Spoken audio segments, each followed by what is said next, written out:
Hello, ladies and gentlemen. Welcome to Audio Rain Books. I am very happy to share with you. If you like this audio book, please subscribe and support my channel and leave comments. Let's move on to the book. Switch by Chip and Dan Heath. The 5 Big Ideas. There are 3 surprises about change.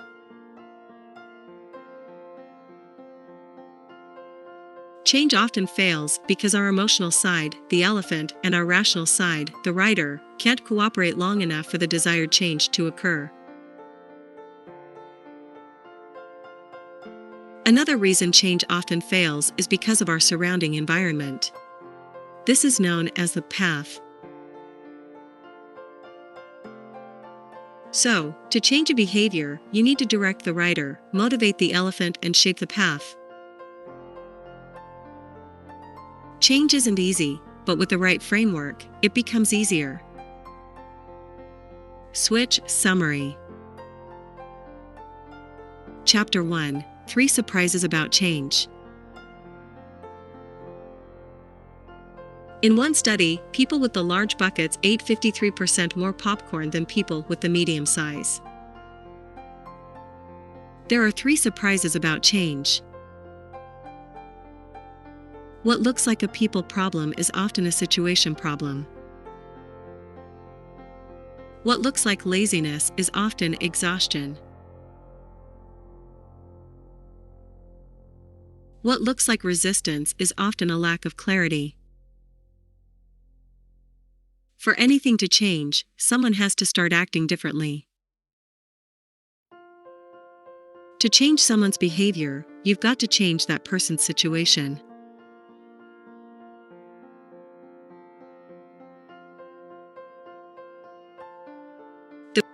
The brain has 2 independent systems at work at all times. First, there's the emotional side. It's the part of you that is instinctive, that feels pain and pleasure. Second, there's the rational side, also known as the reflective or conscious system. It's the part of you that deliberates and analyzes and looks into the future. Jonathan Haidt, the author of The Happiness Hypothesis, says that our emotional side is an elephant and our rational side is its rider. Changes often fail because the rider simply can't keep the elephant on the road long enough to reach the destination. If you want to change things, you've got to appeal to both the rider and the elephant. The former provides the planning and direction, and the latter provides the energy. When rider and elephant disagree about which way to move, you've got a problem. The authors on why change is hard.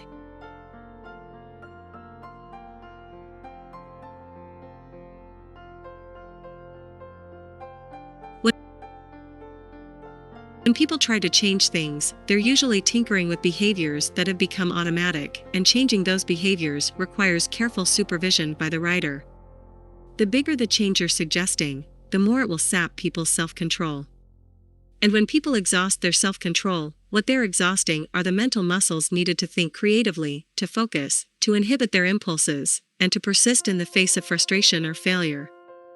In other words, they're exhausting precisely the mental muscles needed to make a big change. The basic 3-part framework you need to change behavior.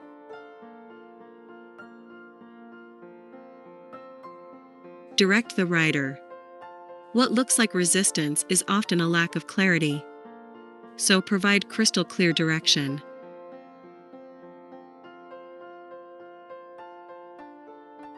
Motivate the elephant. What looks like laziness is often exhaustion. The rider can't get his way by force for very long. So it's critical that you engage people's emotional side, get their elephants on the path and cooperative.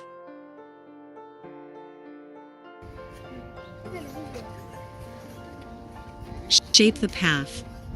What looks like a people problem is often a situation problem. The authors call the situation, including the surrounding environment, the path. When you shape the path, you make change more likely, no matter what's happening with the rider and elephant.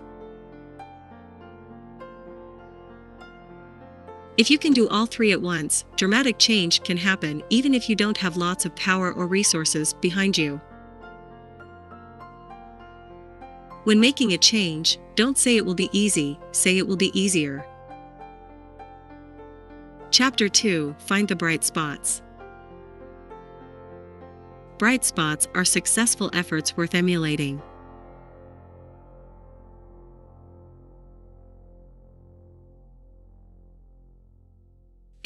In tough times, the writer sees problems everywhere, and analysis paralysis often kicks in.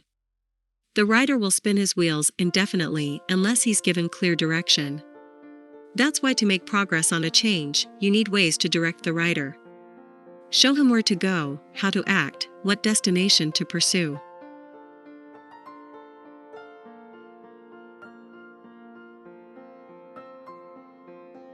The miracle question: suppose that you go to bed tonight and sleep well.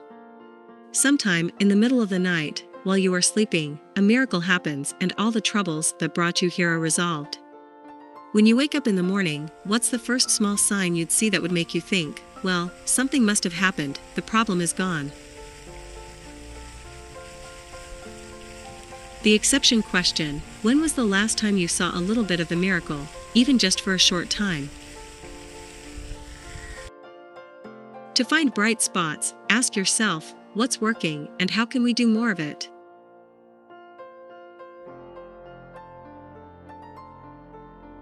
Big problems are rarely solved with commensurately big solutions. Instead, they are most often solved by a sequence of small solutions, sometimes over weeks, sometimes over decades.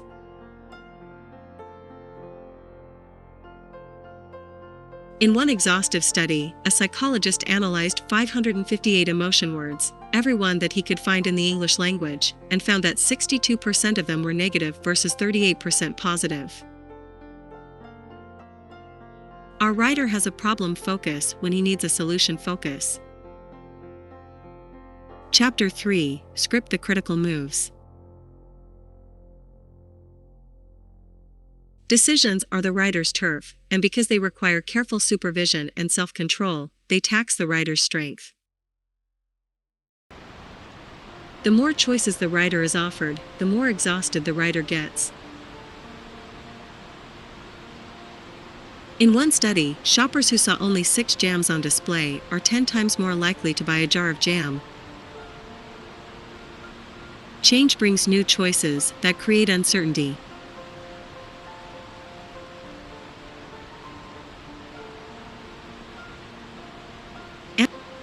Ambiguity is exhausting to the writer because the writer is tugging on the reins of the elephant, trying to direct the elephant down a new path.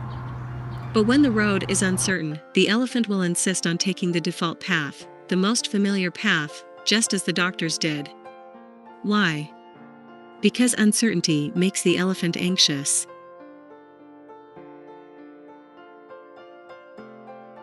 Any successful change requires a translation of ambiguous goals into concrete behaviors. In short, to make a switch, you need to script the critical moves. To spark movement in a new direction, you need to provide crystal clear guidance. You can't script every move, that would be like trying to foresee the 17th move in a chess game. It's the critical moves that count. When you want someone to behave in a new way, explain the new way clearly. Don't assume the new moves are obvious. If you are leading a change effort, you need to remove the ambiguity from your vision of change. Until you can ladder your way down from a change idea to a specific behavior, you're not ready to lead a switch. To create movement, you've got to be specific and be concrete. Chapter 4: Point to the destination. When you describe a compelling destination, you're helping to correct one of the writer's great weaknesses, the tendency to get lost in analysis. In looking for a goal that reaches the elephant, that hits people in the gut, you can't bank on SMART goals. Destination postcards, pictures of a future that hard work can make possible, show the writer where you're headed, and they show the elephant why the journey is worthwhile. If you're worried about the possibility of rationalization at home or at work, you need to squeeze out the ambiguity from your goal. Marry your long-term goal with short-term critical moves. Back up your destination postcard with a good behavioral script.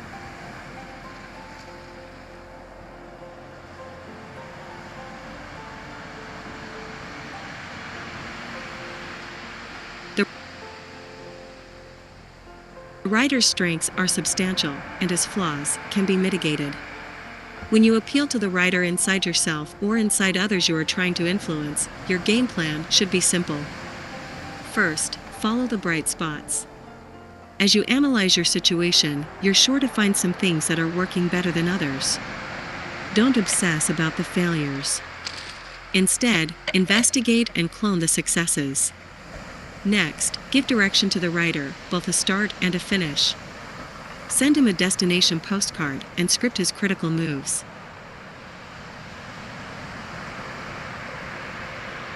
When you do these things, you'll prepare the writer to lead a switch. And you'll arm him for the ongoing struggles with his reluctant and formidable partner, the elephant. Chapter 5: Find the Feeling.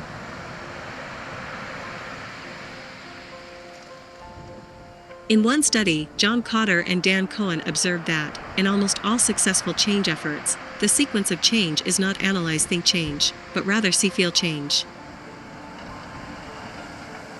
The positive illusion is our tendency to believe we're better than average. If you need quick and specific action, then negative emotions might help. To solve bigger, more ambiguous problems, we need to encourage open minds, creativity, and hope. Chapter 6: Shrink the Change. One way to motivate action is to make people feel as though they're already closer to the finish line than they might have thought. If you want a reluctant elephant to get moving, you need to shrink the change. Another way to shrink change is to think of small wins, milestones that are within reach.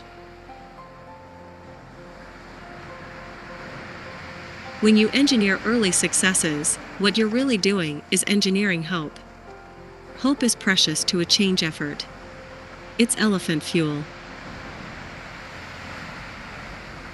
Once people are on the path and making progress, it's important to make their advances visible.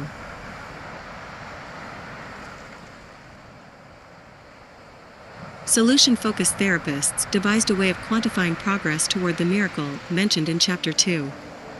They create a miracle scale ranging from 0 to 10, where 10 is the miracle. The advantage of scaling the miracle is that it demystifies the journey.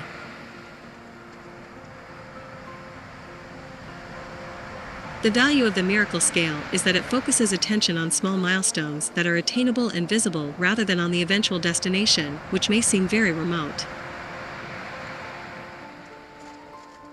When you set small, visible goals, and people achieve them, they start to get it into their heads that they can succeed.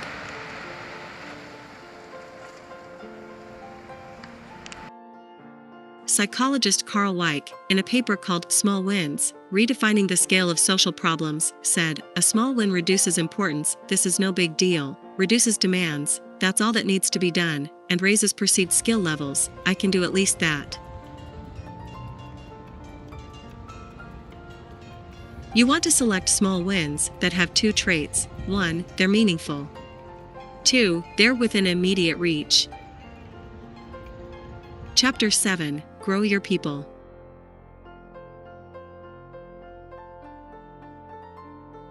James March, a professor of political science at Stanford University, says that when people make choices, they tend to rely on one of two basic models of decision-making, the consequences model or the identity model.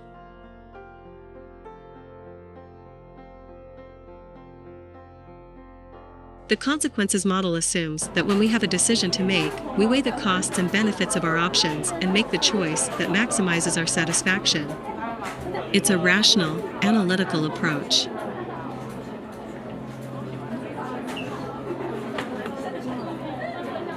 In the identity model of decision-making, we essentially ask ourselves three questions when we have a decision to make. Who am I? What kind of situation is this? What would someone like me do in this situation?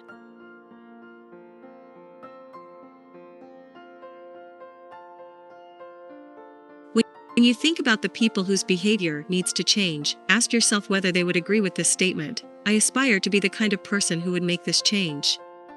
If their answer is yes, that's an enormous factor in your favor. If their answer is no, then you'll have to work hard to show them that they should aspire to a different self-image. How do you keep the elephant motivated when it faces a long, treacherous road? You need to create the expectation of failure, not the failure of the mission itself, but failure en route. If you want to reach your full potential, you need a growth mindset. Everything can look like a failure in the middle. Rosabeth Moss Cantor. Chapter 8: Tweak the environment. The fundamental attribution error describes our tendency to attribute people's behavior to the way they are rather than to the situation they are in.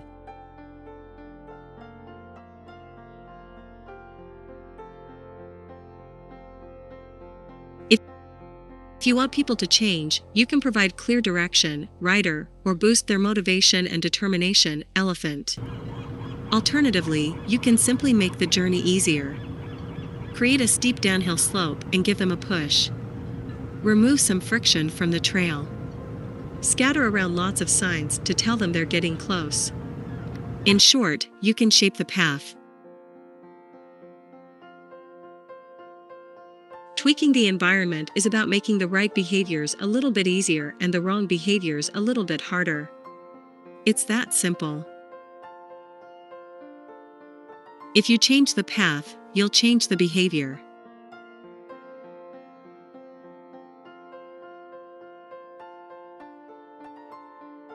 In one hospital, nurses made 250 errors a year when administering medication. To reduce the number of errors, nurses were giving medication vests to inform doctors not to disturb them. During the 6-month trial period, errors dropped 47% from the 6 months prior to the study.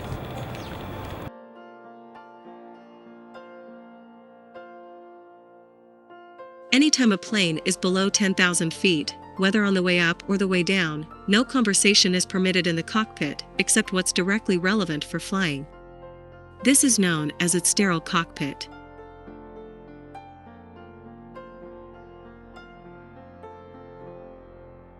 In trying to minimize the risk of bad outcomes, injury prevention experts often turn to the Haddon Matrix, a simple framework that provides a way to think systematically about accidents by highlighting 3 key periods of time: pre-event, event, and post-event. Chapter 9: Build Habits.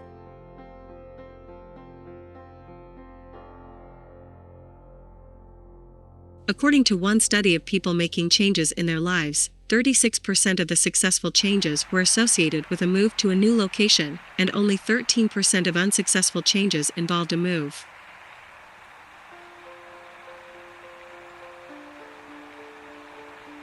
A recent meta-study that analyzed 8,155 participants across 85 studies found that the typical person who set an implementation intention did better than 74% of people on the same task who didn't set one.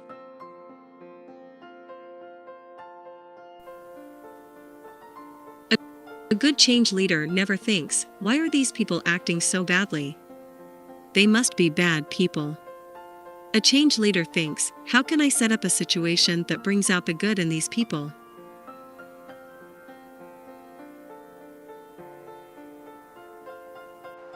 There's a tool that perfectly combines tweaking the environment and building habits. It's something that can be added to the environment in order to make the behavior more consistent and habitual. That tool is the humble checklist. Checklists have 3 advantages, including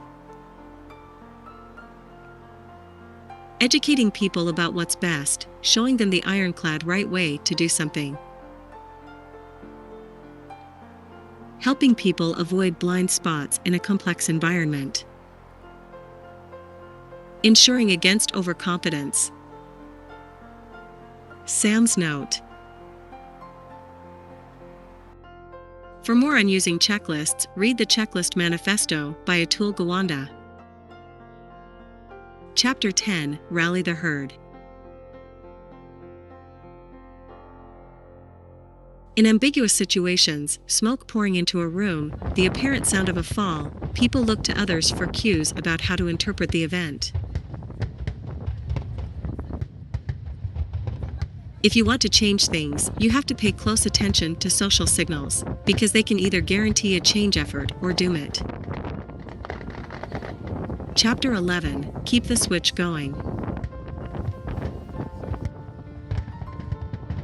A long journey starts with a single step, but a single step doesn't guarantee the long journey. How do you keep those steps coming?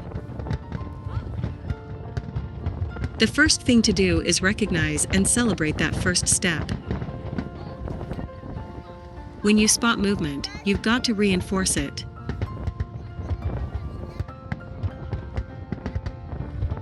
Reinforcement is the secret to getting past the first step of your long journey and onto the second, third, and 100th steps. Change isn't an event, it's a process.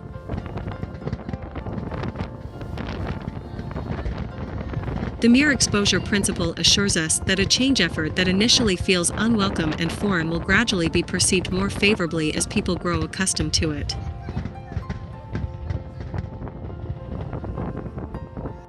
People don't like to act in one way and think in another. So once a small step has been taken, and people have begun to act in a new way, it will be increasingly difficult for them to dislike the way they're acting. As people begin to act differently, they'll start to think of themselves differently, and as their identity evolves, it will reinforce the new way of doing things. Small changes can snowball into big changes. When change works, it tends to follow a pattern. Recommended reading. If you like Switch, you may also enjoy the following books. Drive by Dan H. Pink. Mindset by Carol Dweck. Start with Why by Simon Sinek. Buy the book, Switch. Thank you for listening this audiobook. I am very happy to share with you. If you like this audiobook, please subscribe and support my channel and leave comments. Have a nice day. Bye bye.